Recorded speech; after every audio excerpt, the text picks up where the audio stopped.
pues no puedo saltarme un somerísimo repaso de algo que deberíamos tener claro, que es el diagnóstico según las 8 reglas, que, como comenté en un vídeo precedente, nos indican si hay un vacío, una plenitud, un estancamiento o una aceleración de yin o de yang. Las alteraciones de las 8 reglas pueden ser cuantitativas y entonces nos indican si hay un vacío o una plenitud. Cuando son cuantitativas, si hay un vacío de yang, el síntoma será yin, mejorará con presión, mejorará con calor y empeorará con frío y quedará igual con masaje o movimiento. En el caso de plenitud de yang, el síntoma tendrá características yang, empeorará con presión, empeorará con calor y mejorará con frío, y el masaje y el movimiento, tanto a los vacíos como a las plenitudes, les es igual. En el caso de vacío de yin, el síntoma será yang, mejorará con presión, porque es un vacío, empeorará con calor, porque el síntoma era yang, mejorará con frío y masaje y movimiento no le harán nada. Y en el caso de plenitud de yin, el síntoma será yin, pero empeorará con presión, mejorará con calor y empeorará con frío y masaje y movimiento no le harán nada. Si hablamos de las alteraciones dinámicas, en la dinámica del yin y del yang, el estancamiento de yang nos dará un síntoma de predominancia yang, al cual no le afectará la presión, pero en cambio mejoran todos los estancamientos con calor, empeorará por tanto con frío, que enlentece la circulación de chi. Mejorará con masaje, pero al cabo de un tiempo, no de inmediato, y en general mejorará de día y empeorará de noche. Las aceleraciones de yang, que es un concepto teórico que no he encontrado en la práctica clínica, pero que si no las tenemos en cuenta nos podríamos diagnosticar. En este caso el síntoma será yin, la presión en todas las aceleraciones y estancamientos no modifica, por tanto ya no lo comentaré más. Empeorará con calor, mejorará con frío y empeorará con masaje o movimiento. Empeorará de día y mejorará de noche. Al contrario que los estancamientos de yin, cuyo síntoma es yin, la presión le es igual, mejora con calor, empeora con frío, mejora con masaje y movimiento solo al cabo de un lapso y mejorará de día y empeorará de noche. Y la teórica aceleración de yin es un síntoma yang al que no le afecta la presión, que empeora con calor, mejora con frío, empeora con masaje o movimiento, empeora de día y mejora de noche. Y os añado la crispación de yang, que es un síntoma que describe Kespi, que todavía no tengo claro a qué significa en realidad, pero creo que lo acabaremos averiguando, que es un síntoma que sería yang, que mejora con presión, mejora con calor. El frío no le afecta, mejora con masaje. Y aquí os añado otro más, cuando hablamos de chi, no porque siga las 8 reglas, sino porque así tenemos todas estas ideas claras. Cuando hay un estancamiento de chi, el síntoma suele ser yang, la presión no le afecta, en cambio el calor, que mejora los estancamientos, sí que lo mejora, y el masaje, tras un lapso, o el movimiento también. Y en general es un síntoma que mejora de día. Aprovecho para comentar esto, que no afecta a este tema, pero sí tenemos esto cerrado.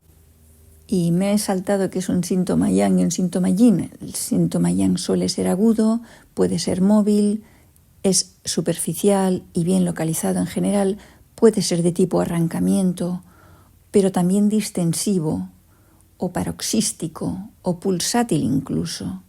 Puede ser urente o quemante, puede manifestarse en forma de hemorragia y en general predomina arriba y a la izquierda del cuerpo. Por el contrario, un síntoma yin con frecuencia es antiguo, suele ser profundo, sordo, mal localizado, continuo, sin paroxismos. Da sensación de pensadez, puede ser constrictivo o espasmódico, de tipo contracciones o calambres, pero también lancinante, violento o súbito, pero es más profundo que el yang. En golpe de cuchillo, nos habla especialmente de un estancamiento de sangre. Y predomina abajo y a la derecha del cuerpo. Fin de lo que ya deberíamos saber. Me gustaría tener la certeza de que tengo todos los datos, pero es posible que todavía falte alguno. Os voy a explicar las conclusiones de lo que he recopilado hasta ahora. Si un síntoma obedece a las 8 reglas de diagnóstico, podemos pensar en la obstrucción en una zona del cuerpo de Qi, de Xue o de Jingye. Estas 3 opciones, por ejemplo, se pueden dar en la cabeza, en el tórax, en el abdomen, en las piernas, en los brazos o incluso, por ejemplo, dentro de la cabeza entre una zona y otra. La segunda posibilidad que he visto es que se trate de la obstrucción de un zangfu por una energía perversa, por ejemplo, frío o humedad-calor, o por las alteraciones de los movimientos de ascenso o descenso de su chi, que se acumule en alguna zona determinada.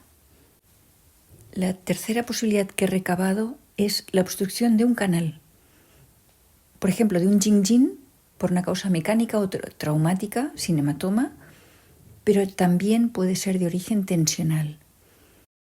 El organismo responde a las emociones y un bloqueo psicofísico puede bloquear un Jingjin. En este caso tendríamos un dolor lineal con contractura que sería desencadenado o agravado por un mismo movimiento. Calmaría con calor, puede empeorar con humedad. Y ya aprovecho para comentároslo todo, el tratamiento sería el punto Jing, el punto pozo, con un punto Ashi local, y dice que Kespi también con un Ashi de la articulación más arriba de la afectada. Otro meridiano que se puede bloquear, en este caso, puede ser un Jingzhen, un meridiano principal. Por ejemplo, un traumatismo con un hematoma o una energía perversa en puntos viento como Dumai 16 o vesícula biliar 20 o intestino delgado 12, vejiga 12, Sanjiao 17 o vesícula biliar 31, por ejemplo, pueden provocar una patología que siga las 8 reglas diagnósticas. Por ejemplo, que nos encontremos con una cefalia plenitud Shaoyang unilateral. La cuarta posibilidad de una patología que siga las 8 reglas de diagnóstico sería un bloqueo de los meridianos extraordinarios Yin-Wei o Yang-Wei. ¿Y por qué? Porque ambos, como separan el Yin del Yang, pueden provocar un bloqueo de Yin en el interior y un bloqueo de Yang en el exterior. Sabéis que los Wei gestionan la unidad en el exterior o la unidad en el interior, pero cuando ésta queda fijada, indefectiblemente afecta que la otra parte, la interna o la externa, tampoco intercambia. Y hay un bloqueo en ambas partes, de Yin en el interior y de Yang en el exterior. La quinta posibilidad de una patología que siga las 8 reglas diagnósticos sería el bloqueo de uno de los niveles energéticos. Por ejemplo, Tai Yang, que se abre al exterior, si se bloquea, puede provocar una plenitud de Yang en el interior con un vacío de Yang en el exterior. Otro ejemplo sería el bloqueo del nivel energético Tai Yin, que generaría un bloqueo del Yin en el interior y un vacío de Yin en el exterior. Y tenéis un ejemplo clínico de esta posibilidad en el vídeo número 12 de la lista de punto único, con el caso clínico de José. Lo mismo se aplica a las charnelas Shaoyang o Jueyin. Lo que pasa es que en este caso ambas provocarían un bloqueo de Yin en el interior y un bloqueo de Yang en el exterior. Y ya puestos a añadir, yo diría que una patología en Yang Ming puede bloquear el Yang en el exterior sin que éste pueda interiorizarse. También tenéis un ejemplo clínico que ya hemos visto de esta situación, tal como además la interpreto de arriba a abajo, con el caso clínico de la lista de reproducción de punto único número 10, Ana, sobrepeso. Y respecto a Shaoyin, no lo tengo claro. Y doy por garantizado que Shaoyin promueve la ascensión del Yin de abajo hacia arriba. Es decir, del Yin abajo al Yang arriba. Pero no estoy tan segura que Shaoyin tenga nada que ver con un paso del yin profundo al yang exterior. Y aprovecharé aquí para comentar que evidentemente las relaciones entre los niveles energéticos se producen, porque los textos dicen, no me acuerdo cuál, que cuando Yang Ming desciende, Shao Yin puede ascender, o viceversa, cuando Shao Yin asciende, Yang Ming puede descender. Y tampoco estoy segura que sea tan simple, porque Shao Yin es el que permite la absorción del yin al interior. Pensad que en este nivel energético están los meridianos de riñón y corazón, que son los más profundos, los que van hacia lo más profundo, hacia el yin, la esencia de riñón, y hacia el vacío cósmico del corazón, pero profundo. Pero bueno, como tenemos pendiente de hacer un trabajo con la doctora Marta Koderk sobre los niveles energéticos, espero que podremos seguir profundizando. No querría simplificarlos, pero sí empezar a establecer ideas claras sobre qué puede estar alterado cuando lo que aparece en la clínica es un síntoma que sigue las 8 reglas diagnósticas. Por esta relación que expliqué en el vídeo que hablaba sobre las posibles resonancias de los meridianos de este itinerario diagnóstico, de esta lista de reproducción. Y de hecho lo estamos viendo aquí, porque Tai Yang y Tai Yin tienen relaciones análogas, y veréis, por ejemplo, por qué pulmón 2, que es un punto que, como vimos en el caso clínico de José, hable Tai Yin al exterior, uno de los síntomas que presenta es lumbalgia, y no es casualidad, es porque el bloqueo de Tai Yin favorece el bloqueo de Tai Yang, que es el que causa la lumbalgia. Ahora bien, hace años fui a un seminario del doctor Jean-Marc Quesalet, en el cual explicó que las repercusiones entre niveles energéticos no se limitaban a estas. Había unas segundas y terceras posibilidades de repercusión que dejaremos para cuando seamos un poco más doctos. Vamos a continuar.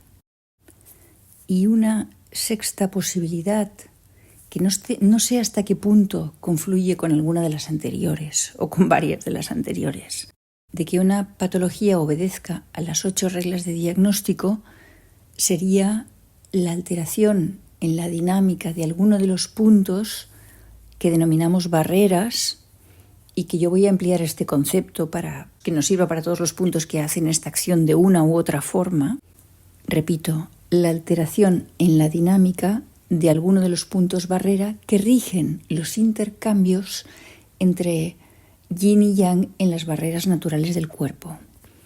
¿Cuáles son las barreras naturales del cuerpo? Pues las articulaciones son barreras naturales al paso de chi y tienen puntos barrera que los gobiernan, lo veremos. Pero también los intercambios, por ejemplo, entre la cabeza y el tronco a través del cuello es una zona de estrechamiento que es regulada por los puntos ventana de cielo. Pero también el paso entre el tórax y el abdomen a través del diafragma constituye una barrera, etc.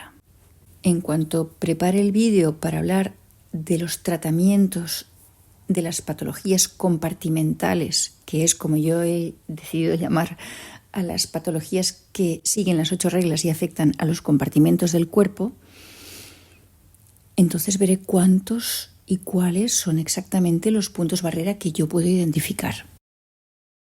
Es decir, que yo estoy haciendo este trabajo para enseñaros a vosotros, acabando de completar y fijar lo que he ido recopilando yo.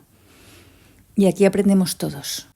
Y me gusta mucho cuando a veces en los comentarios hacéis propuestas de interpretación que a mí no se me habían ocurrido. Pero es que tenemos que jugar a pensar todos y entre todos pensaremos mejor. Vamos a ver el tratamiento que propuso en general Jean-Marc Espy, pero que luego veréis que va muy ampliado en función de lo que esté sucediendo. Bien, en cualquiera de estos casos, ¿cuáles serían los caminos para alcanzar un diagnóstico? Pues bien, primero habría que establecer el diagnóstico local de vacío, plenitud, retraso o adelanto de yin o de yang que cumpla las 8 reglas. Comprender la causa, el mecanismo que está implicado, Por ejemplo, si se trata de un problema con el yin, determinar de qué yin se trata. ¿Son los yin-ye? ¿Es shue? ¿Es yin-chi? ¿O de qué yang se trata? ¿Es un chi? ¿Es un yang-chi? Y determinar el tratamiento local. Pero claro, esto concierne a la parte. Luego hay que integrar dicho síntoma en la perturbación general del organismo. Hay que comprender qué influencias hereditarias o qué mal posicionamiento del ser a nivel psíquico podrían ser los causantes, o traumatismos, como hemos visto antes.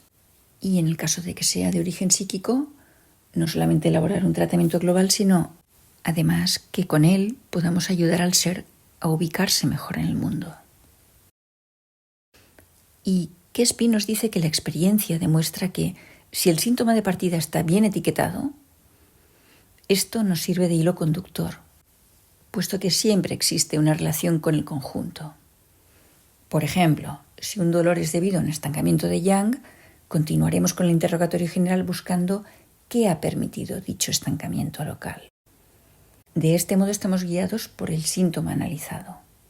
E incluso, aunque no comprendiéramos bien el vínculo con el conjunto, tendríamos, no obstante, elementos para tratarlo localmente de un modo correcto. ¿Y cómo tratarlo? Pues, como norma general, cuando una patología sigue las 8 reglas en una zona determinada, el tratamiento consiste en el punto Shu más el punto Luo del canal que provoca la patología, según Jean-Marc Quespi. Por ejemplo, una cefalea por vacío de yin cefálico que no ha sido elevado por el bazo al yao superior respondería bien a los puntos Shu, bazo 3 y Luo, bazo 4.